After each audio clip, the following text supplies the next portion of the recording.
what's obvious in hindsight about your training that you wish you were doing when you were World Tour? Because you have been, I know you're in a bit of a lean period at the moment, but you have been mixing it up with running and other sports. So any lessons from that you wish you applied for when you were full-time? I probably mainly around nutrition, if I'm honest. And I know Simon Yates touched on it in an interview recently where they're just eating more.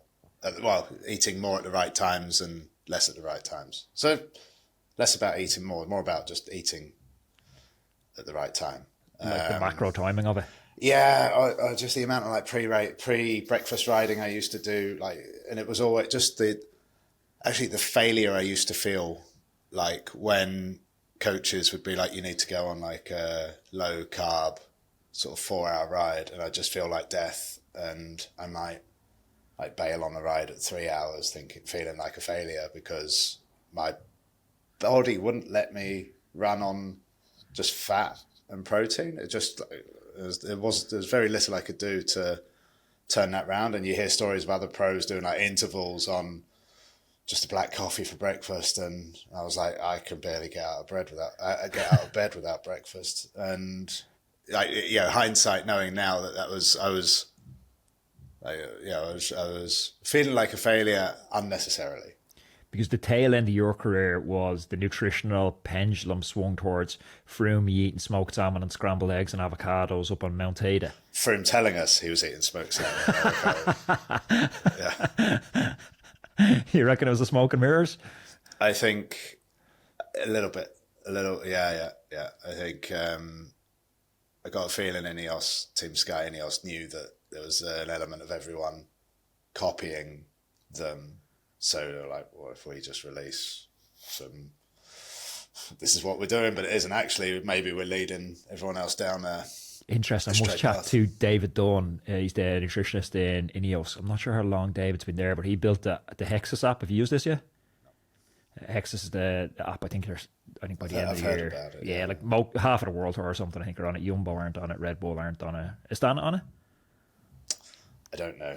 Yeah, so it basically plans out your nutrition for you, macro, gram by gram, and it plugs into your training peaks and figures out what session you're doing, what session you have planned, and what session you had done yesterday. And figures out your macros around that based on if you want to lose weight, maintain, or slightly gain weight. Yeah.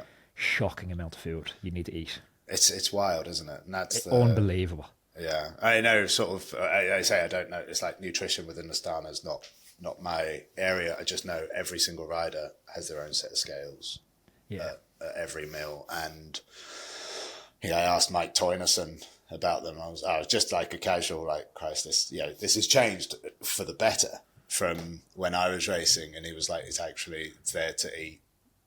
It's just what's changed as well. It's not there to limit the amount you eat. It's there to make sure that we're eating enough. What's the lesson in that for an amateur though? For me, it's timing. It's just all about timing. To sit here and go, oh, everyone's just eating more. That isn't to say, to the amateur to go home and just like double your intake. It's timing around training. I worked on in the last couple of years, I would say I got the healthily leanest and most powerful in my career, and that was all down to timing of nutrition. Not restriction. Not restriction, no. It was, and actually, with timing and quantity correct, I never had like hunger pangs. I never got in from a ride feeling like I needed to inhale the entire contents of the fridge. Yeah. Training was remarkably consistent. I didn't have bad days. I didn't have like every day was like a good day, like good enough. And everything was much more predictable. So it was, it just had more control. The part that I found really counterintuitive about it is it's the Sunday ride for your amateur, because most amateurs get the bulk of their endurance done Saturday, Sunday. Monday's typically a rest day. So Sunday evening, you've just ridden long Saturday 4 or 5 hours, you've ridden long Sunday 4 or 5 hours. Saturday evening actually requires a bit of restriction because... Sunday evening requires the bit of restriction because you're stopping and looking at your diet in like 24-hour cycles. You're looking at, okay, well, what's coming ahead tomorrow, and there's nothing coming ahead tomorrow, so you don't really need to fuel very much for nothing coming ahead tomorrow. Yeah. I think the club guys are quite likely to go out and bang a 16-inch pizza and go, oh, I kind of earned it over the weekend. Yeah. And they're not, yeah, it's not going to do any harm, but if we're talking about absolute performance, because if they've done 5 or 6 hours and you're looking at, 5 or 6,000 calorie like day, then that's still that's hard to get to. But yeah, I mean, I had a year of that where I used my MyFitnessPal to track, and I was taking everything on a 24-hour, like when I woke up to when I go to sleep. And what we found, and with tracking my weight as well, generally training was a 3-day block, 1-day rest, and my weight would go, you drop, like, I don't know, 0.3 or 0.4 of a kilo every day of the 3-day block, and then on the rest day, I'd gain a kilo. I knew if on the rest day that I had maintained the weight of the 3-day block, I was in trouble for the next training day. I had to have gained something, because it's replenishing glycogen stores, it's water retention.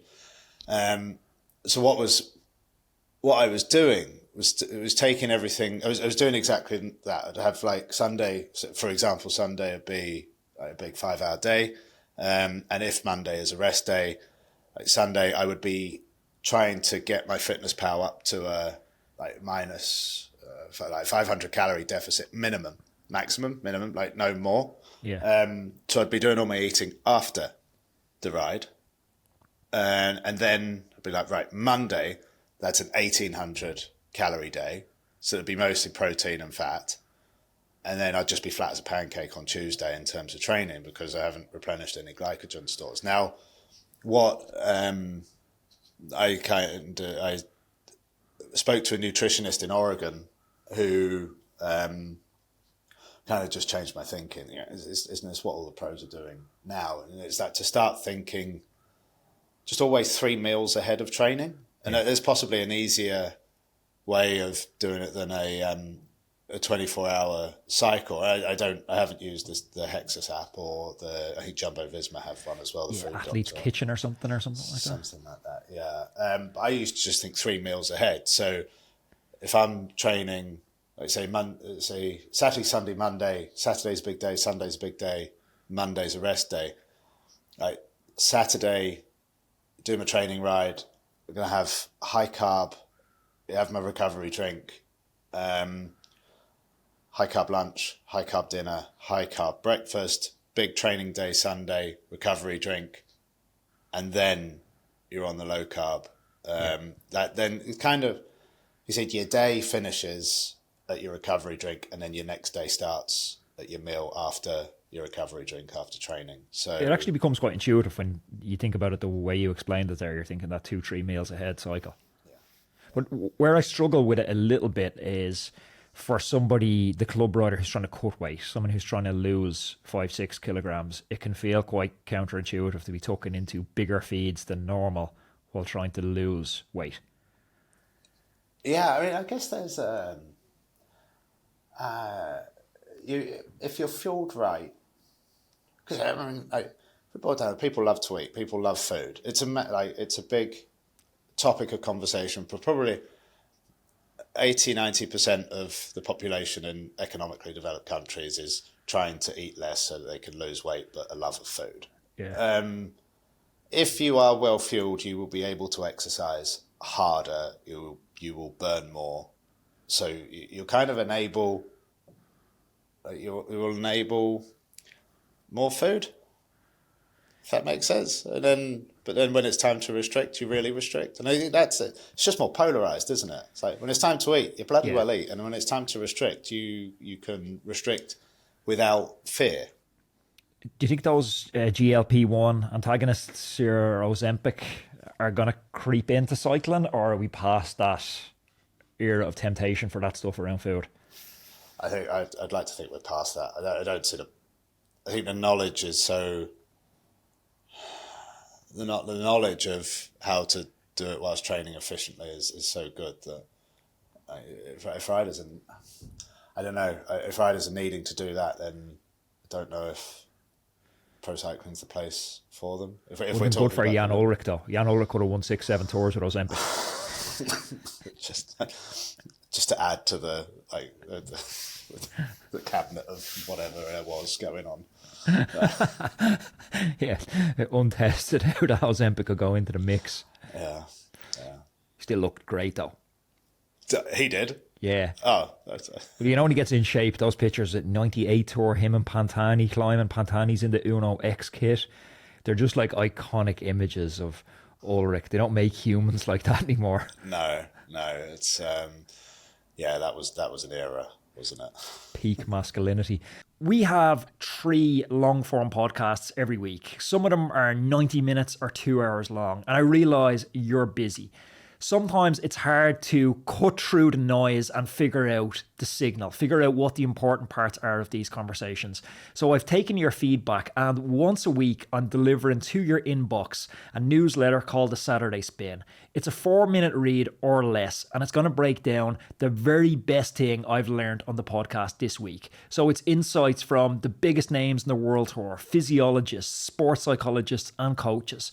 It's completely free to sign up to the newsletter. All you have to do is go to roadmancycling.com, stick in your email address, and once a week on a Saturday morning, I will deliver the Saturday Spin newsletter direct to your inbox. The link is down below. Go sign up.